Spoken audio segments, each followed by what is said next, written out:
নমস্কাৰ, মোৰ নাম বেগৱতী গগৈ। মই কপৌহোৱা টিপমীয়া বাসিন্দা হয়। আমি বিধৱা মহিলা বুলি চৰকাৰে এটা হেৰি দিছিলে, অৰুণোদয় আঁচনি বুলি আঁচনি এখন দিছিলে। আমি অৰুণোদয় আঁচনি মানে কি ছোৱালী আমি বিধৱাখিনিয়ে মানে লৈ কিনি 850 টকাৰ পৰা আমি 800 টকাৰ পৰা লৈছিলোঁ। তাৰপিছত এতিয়া কি কৰিছে, চৰকাৰখনৰ মানে বিজেপি চৰকাৰ হ'ল। আমি আমাক কৈছে কি বোলে বিধৱা যদি আগ চান্স থাকে তেতিয়া এতিয়া যি দেখিছোঁ বিধৱাখিনি আগ চান্স নিদি মানে ধনী মানুহখিনিক অৰুণোদয় দিছে। আৰু যাৰ ঘৰত গাড়ী আছে, পকা ঘৰ আছে, আমাকতো চৰকাৰে ঘৰ দিয়া নাই, লেট্ৰিনো দিয়া নাই। আমি দুখীয়া ভাগেই আমি ৰখি গৈছোঁ। কিন্তু আমাক ব্যৱহাৰ কৰিবলৈ কিন্তু বিচাৰে, তথাপিতো আমাক অৰুণোদয়টো আমাক এতিয়া নতুন লিষ্টত আমাৰ পুৰণা মানুহখিনি কাটি দিছে। কিন্তু আমাৰ বিধৱা মানুহকেইগৰাকীকহে কাটিছে, নতুন মানুহ দিছে। কিমানগৰাকী আপোনালোকৰ গাঁৱৰ কিমানগৰাকী বিধৱা মানুহক বিধৱাটো আমাৰ এতিয়া নামখিনি পাহৰি গৈছোঁ নহয়, 10-12 গৰাকীমান আছে আমাৰ। কিন্তু বিধৱা এতিয়া অহাও নাই কেইবাগৰাকীও। আমিতো কি কাৰণে কৰ্তন কৰিলে বুলি নাজানো, কিন্তু বিজেপি মানুহে লিষ্ট লৈছিলোঁ। আমাক কৈছে বিজেপি মানুহৰ কাৰণে লিষ্টখন বনাইছোঁ বুলি কৈছে। আমিতো বিজেপি SB বুলি নাজানো। আমি দুখীয়া মানুহ, দুখীয়া য'তে হ'লেও দিব লাগে বুলিয়ে জানো। আমি কাগজখন য'তে হ'লেও দিছোঁ। কিন্তু এতিয়া তেনেকুৱা কথা মানে যিবোৰে চৰকাৰ ঘূৰি ফুৰে সিহঁতি হেৰি কৈছে, বিজেপি মানুহে কৈছে। এতিয়া আজি ৰাতিপুৱা কৈছে মোক বোলে তই বোলে নেযাবিচোন, তোৰ নামটো কিজানি মই ভৰাই দিব পাৰোঁৱেই। এতিয়া তহঁতি মোৰ নামটো 800 টকাৰ পৰা আজি 1200 টকা হ'ল, তেতিয়ালৈকে কাটিলি। এতিয়া আকৌ আজি ৰাতিপুৱা কৈছে তই নেযাবি, তোৰ নামটো আমি ভৰাই দিব পাৰোঁ নেকি। মই কৈছোঁ ৰাইজৰ লগত মই যাম, মই ৰাইজ যোনফালে যায় মই সেইফালেই যাম। কিন্তু আমাক লাগে মানে বিধৱাকেইজনী আমাৰ চৰকাৰৰ মতে যিটো আগ চান্স দিছে সেইটো আমাক লাগে বুলি আমি ভাবোঁ। মানে সক্ষম মানে ইয়াৰ জন্ম হোৱা আজি 4 বছৰ হ'ল। 4 বছৰ যেতিয়া মানে ডক্টৰে মানে চাৰ্টিফিকেট এখন দিছে, ইয়াৰ আই কাৰ্ডো আছে 40% হেৰি। কিন্তু অংগনবাদীৰ পৰা ইয়াত যেতিয়া জন্ম হোৱাৰ পাছত মানে আমি অংগনবাদীৰ পৰা যেতিয়া ছাৰ্ভে কৰিবলৈ আহে, অংগনবাদীটো দিয়া হৈছে কাগজপত্ৰ। কিন্তু আজিলৈকে ইয়াক একো মানে চৰকাৰৰ ফালে সা সুবিধা একোৱে পোৱা নাই। আৰু তথাপিতো মানে এতিয়া আমি বিধায়ক আহিছিলে, বিধায়কক মই ক'লোঁ মানে এনেকুৱা ল'ৰাটো অংগনবাদীৰ ফালতো দিছোঁ, ক'ৰবাতো দিছোঁ, একো এতিয়ালৈকে পোৱা নাই। গতিকে আপোনালোকে কিবা এটা কৰিব। তেতিয়া ক'লে যে বিধায়কে বোলে আমি বোলে এতিয়া অৰুণোদয় হিচাপে ইয়াক ভৰাই দিম, মাহে 1000 টকা এটা পাব, ইয়াৰ ভৱিষ্যতৰ কিবা আঁচনি আহিলে তেতিয়া হ'বগৈ আৰু সেনেকৈ ক'লে। কিন্তু দিয়াৰ পাছতো এতিয়া এই যিখন লিষ্ট আহিলে, লিষ্টতো ইয়াৰ নাম নাই বাৰু।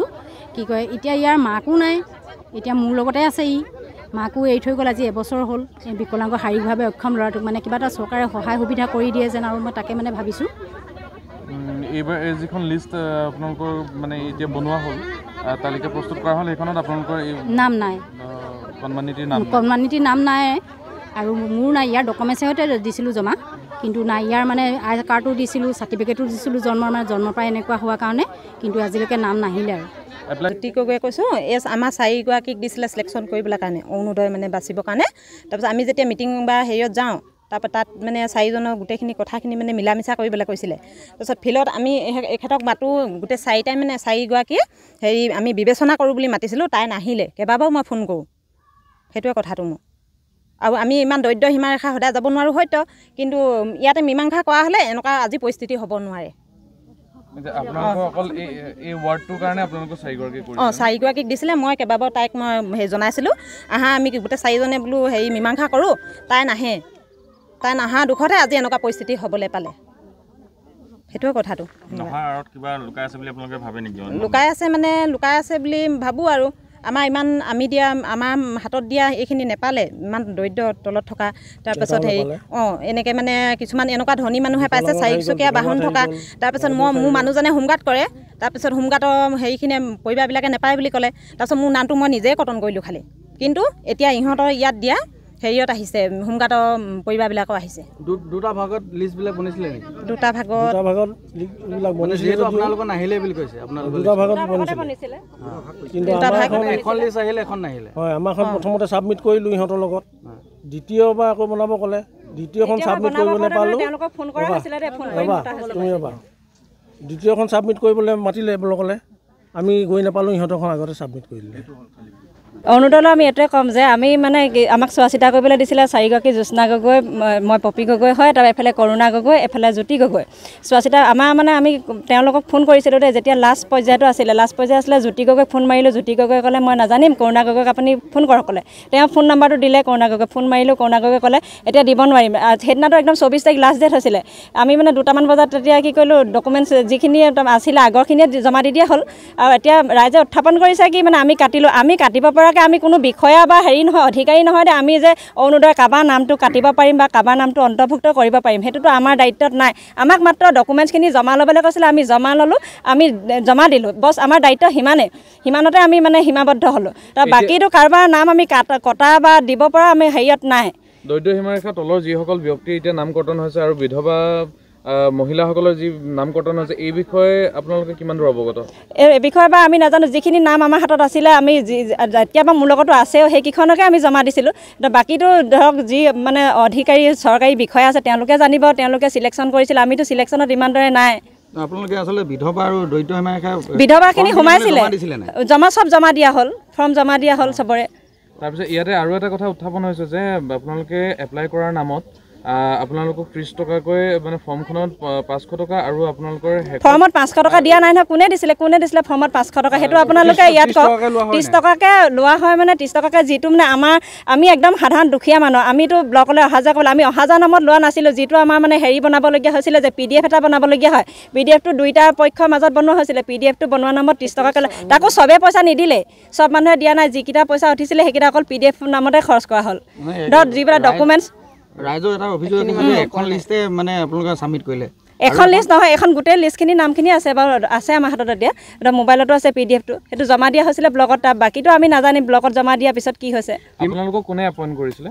আমাক পবিত্ৰ সোণোৱাল দাহঁতৰ মানে কিশোৰ সোণোৱালে হেৰি কৰিছিলে। পবিত্ৰ সোণোৱাল কোন হয়? হেৰি আছে বিজেপিৰ ফালৰ পৰা।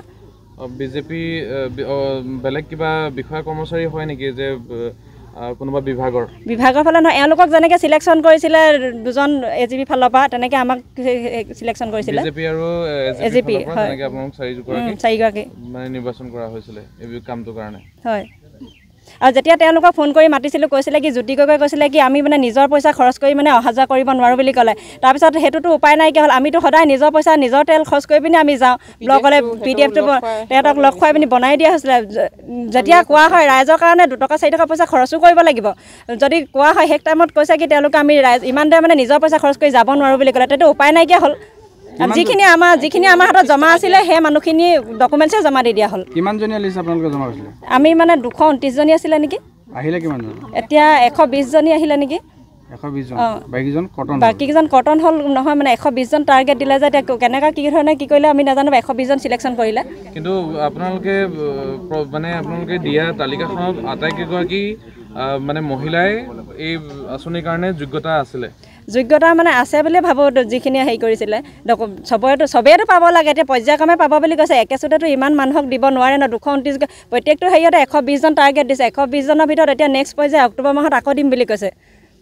পিছত যিখিনি 30 টকাকৈ লোৱাটো খাটাং 30 টকাকৈ চবেই দিয়া নাই পইচা চবেই দিয়া নাই চবেই নিদিলেও PDF বনাবলৈ লোৱা হৈছিলে এইটো PDF তাৰমানে আমি নিজৰ পকেটৰ পইচা এইটো PDF বনাব ন চৰকাৰে দিয়া নাই পইচা চৰকাৰেতো অৰুণোদয় নামৰ এটকা পইচা ল'ব কোৱা নাছিল এটকা পইচা ল'ব কোৱা নাছিলে হয় আমাৰ নিজৰ আমাৰ আছে কি আমাৰ আজি একো নাই আমি হাজিৰা কৰি দিন হাজিৰা কৰি খোৱা মানুহ আমি PDFৰ নামত 500 600 700 পইচা খৰচ কৰিব নোৱাৰোঁ পাৰিব আপুনি পাৰিব নোৱাৰে কেতিয়াও নোৱাৰে গাড়ী তেল খৰচ হয় তেল 200 টকা খৰচ আমি ব্লকলৈ যাওঁ খাব লাগে আমাৰ দিনটো আমাৰ মানে একো কামেই নহয় আমিতো নিজৰ পইচা খৰচ কৰি যাব নোৱাৰোঁ আপোনাক যি দায়িত্ব দিছিলে আপুনি তেখেতক ক'ব লাগিছিলে কথাটো তেখেতক মানে এনেকুৱা হৈছে PDF বনাবলৈ আমিতো সিমানখিনি যোগাযোগ কৰা নাছিলোঁ সেনেকৈ মানে PDF বনাবলৈ বুলি লোৱা হৈছিলে এইটো পানীতোলা ব্লকৰ আণ্ডাৰত ৰংচুঙি পঞ্চায়তৰ অন্তৰ্গত কপৌহোৱা ৱাৰ্ড পৰে কপৌহোৱা ৱাৰ্ড নম্বৰ কিমান আছিলে 205 205 নম্বৰ এতিয়া মানে যিহেতু আগন্তুক হৈ যোৱা মানে অৰুণোদয় হিতাধিকাৰীৰ যিখন লিষ্ট ওলালে কালি পৰহি দিনা পালোঁ সেইখন লিষ্ট মানে বিশেষকৈ যিখিনি নেপাবলগীয়া মানুহ সেইখিনি লিষ্টত নাম আহিলে আৰু যিখিনি আগতে পাই থকা বা পাবলগীয়া উপযুক্ত মানুহ সেই মানুহখিনি মানে লিষ্টৰ পৰা কৰ্তন হ'ল সেইকাৰণে আমি সমূহ কপৌহোৱা ৰাইজে মিলি আজি ৰাজহুৱাকৈ মিটিং এখন আহ্বান কৰি তাতে মিটিঙতে মানে আমি সিদ্ধান্ত এটা লৈছোঁ যে কি যিখন মানে ওলাই যোৱা লিষ্টখন সেইখন উপযুক্ত নহয় সেইখন লিষ্ট আমাক নালাগে সেইকাৰণে কালি যিহেতু আমি ব্লকলৈ গ'লোঁ ব্লকত যাওঁতে BDO বাইদেউ কৈছে যে কি আমি একো কৰিব নোৱাৰিম DC কোৰ্টৰ পৰা যি 4গৰাকী মানে সদস্যা সেই চিলেকশ্যন কমিটিৰ 4গৰাকীকে সদস্যা বাছি দিছে তেওঁলোকেহে পাৰিব আপোনালোকৰ যদি কিবা অসুবিধা আছে লিষ্টখন সেই কেইগৰাকীক লগ কৰি পেলাই সিহঁতে শুধৰণি কৰিব পাৰিব সেই মৰ্মে আজি আমি মিটিংখন আহ্বান কৰিলোঁ আৰু যিহেতু সেই বাইদেউ কেইগৰাকীয়ে 4গৰাকী সদস্যই যেতিয়া লিষ্টখন শুধৰণি হওক বুলি মানে কৈছে সেইকাৰণে ৰাইজেও বিচাৰিছে শুধৰণি হওক আমিও ভাবোঁ সেইটোৱে ভাল শুধৰণি হ'লে ভাল হ'ব যিহেতু উপযুক্ত মানুহ থাকি গ'ল বিধৱা থাকি গ'ল বাইদেউ থাকি গ'ল একদম দুখীয়া মহিলা থাকি গ'ল আৰু নেপাবলগীয়া মানুহ কিছুমানে পাই গ'ল গাড়ী ঘোঁৰা থকা RCC বিল্ডিং থকা সেইকাৰণে মানে লিষ্টখন শুদ্ধ নহয় সেইকাৰণে মানে আমি আজি সেই মিটিঙত এইটো সিদ্ধান্তকে গ্ৰহণ কৰিলোঁ লিষ্টখন শুধৰণি হ'ব লাগে কিমান গৰাকী মানে তেনেকুৱা যোগ্যতা থকা এই আঁচনিত অন্তৰ্ভুক্ত হ'ব পৰাকৈ যোগ্যতা থকা কিমান গৰাকী মহিলা কৰ্তন হৈছে আপোনালোকে কিবা সংখ্যা ওলাইছে মহিলা বিধৱা বাইদেউ হিচাপে 6-7 গৰাকী প্ৰায় 6-7 গৰাকী হ'ব কিন্তু দুখীয়া পৰিয়াল হিচাপে বহুত আছে দুখীয়া পৰিয়াল হিচাপে আধা অংশ গাঁওখনৰ আধা অংশই আছে আধা অংশই বাদ পৰিব তালিকাখনত অন্তৰ্ভুক্ত কৰা হৈছিলে সিহঁতেতো জমা দিছে ডকুমেণ্ট জমা দিছে ভাগে জমা দিছে কিন্তু যেতিয়া লিষ্টখন আউট হ'ল সেই লিষ্টৰ পৰা নাম কৰ্তন হ'ল হয় এই গোটেই মানে কিবা অভিসন্ধি আছে বুলি ভাবে নেকি আপোনাৰ নিশ্চয় অভিসন্ধি থাকিব কাৰণ ইয়াত বিশেষকৈ এতিয়া ক'বলৈ মুখত উলিয়াবলৈ বেয়া পাৰ্টিৰ যিটো মানে সেই অৰি 2 মহৰ যুঁজত বীৰনাৰ মৰণ সেইটো হ'লগৈ আমি ভাবোঁ মানে সেনেকৈ আৰু সেইটোৱে হয়